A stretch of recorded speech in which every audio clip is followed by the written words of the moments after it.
Siavush Randjbar-Daemi, who's a lecturer in modern Middle East history at the University of St Andrews, and he joins us now with more. Thanks so much for being our guest here on the News Hour.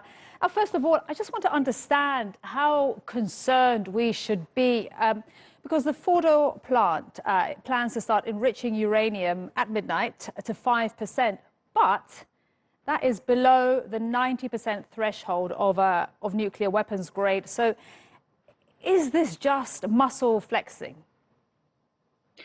Well, I think that it is to a certain extent. The Iranian authorities themselves were saying that it's around 4.5%. That's going to be the level of enrichment.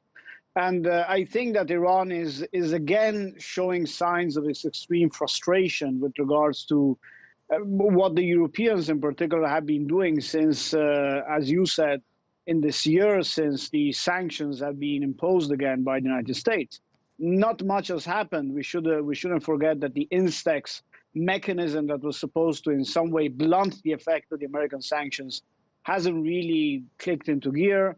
The Iranian economy is pretty much sealed off from international trade to a great extent. And of course, we've seen that that sort of tanker confrontation between Iran and the UK as well a few months ago that really showed the difficulties that Iran has in selling its crude oil. So Iran is venting out frustration really with these measures. I don't think that there's still there is at all a genuine intention at this stage to proceed towards building a nuclear weapon. And let's look at it from Iran's point of view. Surely they have the right to vent out their frustration, as you put it, because it was the US that pulled out from the deal that they all agreed to.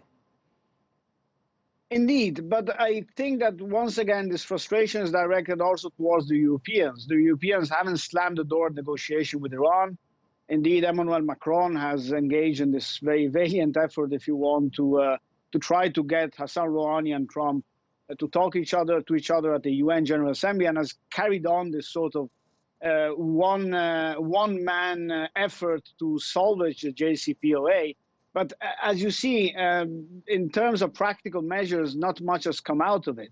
So while the Europeans remain a party to this deal on paper, Iran keeps saying that it doesn't see any of the economic benefits that it was promised, of course, when the deal was signed, which again brings out one of the key concerns that at least I had myself when the deal was signed in 2015, that this deal really felt like a deal between the Obama administration and the Rouhani government, not so much between the United States of America and the Islamic Republic of Iran as a whole.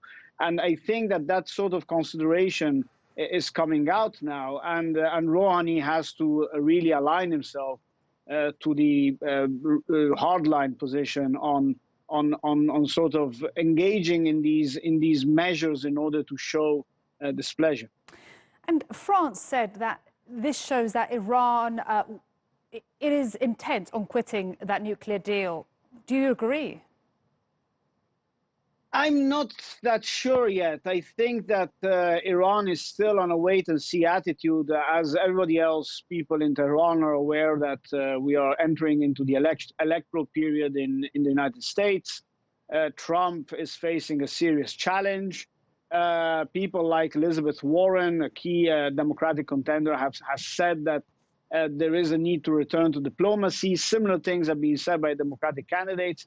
So I think that the Iranians are playing a longer game here, and are aware that it's perhaps best to keep the JCPOA alive, even though in a relatively moribund state, at least until the elections in America, the result of the elections next year in the United States become clear.